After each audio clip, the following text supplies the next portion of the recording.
Hello students, welcome to online classes.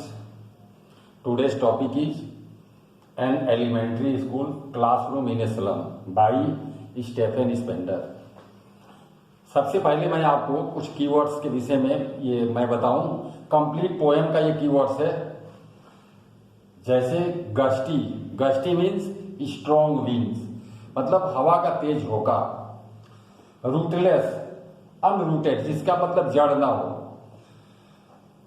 Weeds, unwanted plants, जैसे खरपतवार। पेलर means पेल faces, पीला चेहरा। स्लंटेड, अंडर डेवलप, जिसका विकास न हो, अविकसित।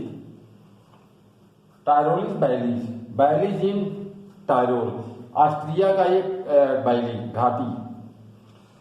स्लाइली मीन्स सीक्रेटली, गुप्त रूप से, चुपचाप। क्रैम्बल्ड मीन्स नैरो, तंग, छोटा। डूम मीन्स हेल, नरक। Azure means sky blue. Catacomb means underground graves. अब आप देखेंगे इस पोएम में जो पोएट है, ये इस पोएम के माध्यम से पोएट्री इस पोएम के माध्यम से ये बताना चाहता है कि ये जो मतलब यहाँ का जो संसार है दो भागों में बटा हुआ है। पहला अमीर लोगों का और दूसरा गरीब लोगों का। तो यहाँ जो क्लास इनइक्वालिटी है और जो सोशल इनजस्टिस है उसको ये पोएट बता रहा है यहाँ।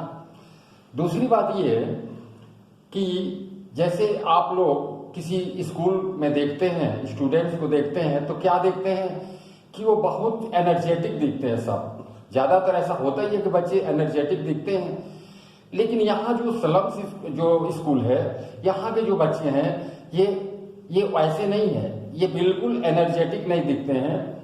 और जब पोएट उस स्कूल में जाता है, वहां देखता है, तो क्या देखता है उस विषय में पहला स्टेंजा आप देखेंगे कि वहां जो स्टूडेंट्स हैं, वहां मतलब उनके जो चेहरे हैं वो बिल्कुल एकदम पीला है, कलरलेस है, बिल्कुल एकदम उस पर कोई भी जो है ग्लो नहीं है उनके चेहरे पर।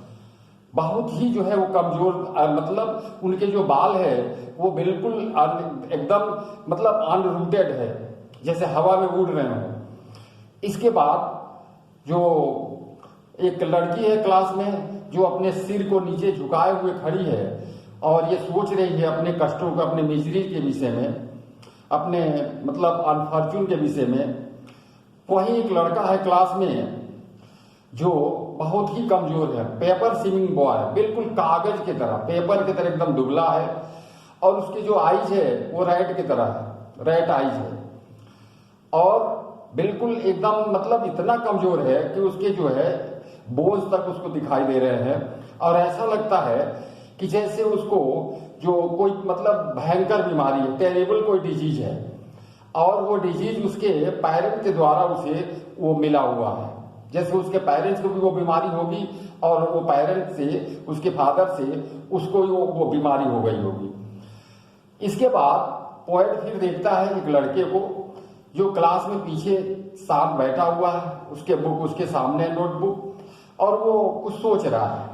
वो बाहर की, वो क्लास की बाहर की दुनिया के विषय में सोच रहा है। गिलहरी जो स्क्विरल्स है, उनके जो खेल है, जो गेम्स है, उसके विषय में वो भी बाहर जाना चाहता है। जो स्कूल के बाहर की जो दुनिया है वो जाकर के वहां देखना चाहता है। वो जो नेचुरल एनवायरनमेंट है उसको वो देखना चाहता है और वहां वो खेलना चाहता है, वो जिस प्रकार से स्क्विरल खेलती हैं। सेकंड स्टेंजा में आप ये देखेंगे कि इसमें बताया गया है कि जो क्लासरूम है उसमें कुछ तस्वीर लगे हुए हैं दीवार में। वो दीवार जो है बहुत ही गंदी है, क्रीमी वाल है, बिल्कुल एकदम गंदे उसके कलर हो गए हैं, काफी दिनों से व्हाइट वॉश नहीं हुआ है। तो कुछ उसमें तस्वीरें, सबसे पहले तो शेक्सपियर की जो है हेड की जो है तस्वीर लगी है, जो कि इन बच्चों के लिए कोई यूजफुल नहीं है, क्योंकि ये जो बच्चे हैं स्लम्स के, जो चिल्ड्रेन हैं, जो स्टूडेंट्स हैं, तो ये जानते नहीं है कि ये मतलब है कौन, ये शेक्सपियर कौन है। या इनकी जो रचनाएं हैं, जो इनको मतलब जो इन्होंने लिखा है उसके विषय में वो कुछ भी नहीं जानते हैं, क्योंकि बहुत गरीब हैं और उनको इस विषय में बिल्कुल ज्ञान नहीं है। शायद उनको अगर बड़े होने पर अगर मौका मिलता तो वो सब जानते। इसके बाद वो बाकी दीवारों में कुछ सुंदर जो है तस्वीरें लगी हैं, जैसे टाइरोल वैली की वो फूलों की घाटियां, सुंदर सीनरी, और जो इनके जो वो बाहर की जो दुनिया है, ये सब जो पिक्चर्स हैं ये इंडिकेट करता है कि संसार में दो टाइप का जो है मतलब दुनिया है, जो है this world is divided into two parts. एक तो दुनिया बाहर की और एक जो है वो मतलब स्कूल के अंदर की, स्लम्स की। तो इनकी जो दुनिया है स्लम्स वालों की, ये बिल्कुल जो है एकदम मतलब अंधकार ही अंधकार है, कोई ब्राइटनेस नहीं है इनके लाइफ में।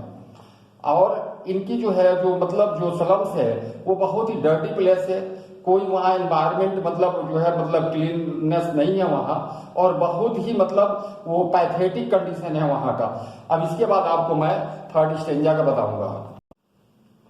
अब आप थर्ड स्टेंजा को देखेंगे, इसमें शेक्सपियर को विक्ड बताया गया है, मतलब जो तस्वीर टंगी हुई है वहां दीवार में, तो वो यूजलेस है, वो यूजफुल नहीं है इन बच्चों के लिए। बच्चे बिल्कुल नहीं जानते कि ये कौन है, क्या है।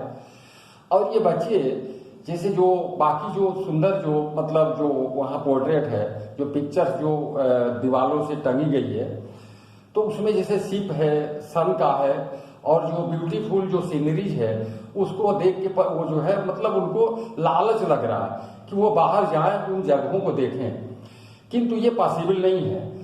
वो बिल्कुल जो है मतलब उनका अंडर डेवलप्ड एकदम, बिल्कुल कोई मतलब उनके शरीर में विकास नहीं है, बहुत दुबले पतले, बहुत कमजोर से, और कोई मतलब उनके चेहरे पर मतलब ग्लो नहीं है, बहुत कमजोर से। उनकी जो बोन्स है वो दूर से दिखाई दे रही है।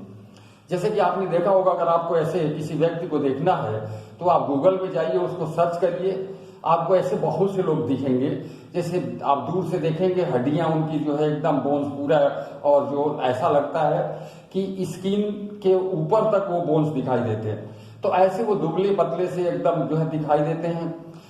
उनको जो है जो बाहर की जो दुनिया है उनसे बिल्कुल अलग है, और इनकी दुनिया में वही फॉग जो है मतलब वो मतलब धूल भरा हुआ फॉगी जो एनवायरमेंट है। फॉगी से यहाँ मतलब है ब्राइटनेस है, उनके लाइफ में कोई ब्राइटनेस नहीं है, डार्कनेस ही डार्कनेस है।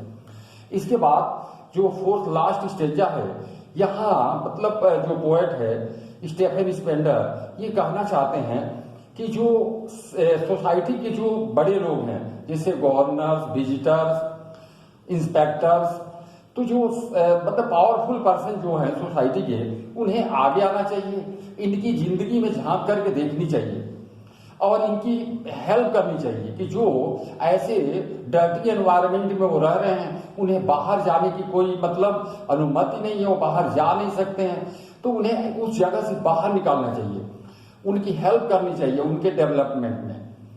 और इस तरह से जो बाउंड्री है द रिच और पुअर के बीच में, उसको मतलब ब्रेक कर देना चाहिए, तोड़ देना चाहिए। और अंत में जो है पोएट ये कहता है, लास्ट लाइन में आप देखेंगे कि ये जो हिस्ट्री जो है, जो इतिहास है, वही व्यक्ति बना सकता है, वही जो है आदमी बना सकता है जिसके पास जो है सन की तरह एनर्जी हो, जो बिल्कुल जो पावरफुल हो और सन की तरह एनर्जी हो, एनर्जेटिक हो, वही जो है नया इतिहास बना सकता है। तो स्टूडेंट्स, मैं आपको ये पूरी समरी अभी बताया था। कीवर्ड्स देखिए, आप जब ये कीवर्ड्स को आपको जरूर लर्न करना होगा। सामने देखिए आप, तो ये कीवर्ड्स को जब आप लर्न करेंगे तो देखिए जब भी आपको ये आंसर लिखेंगे तो ये इतने इंपॉर्टेंट वर्ड्स हैं कि इसके बिना आप आंसर लिख ही नहीं सकते हैं।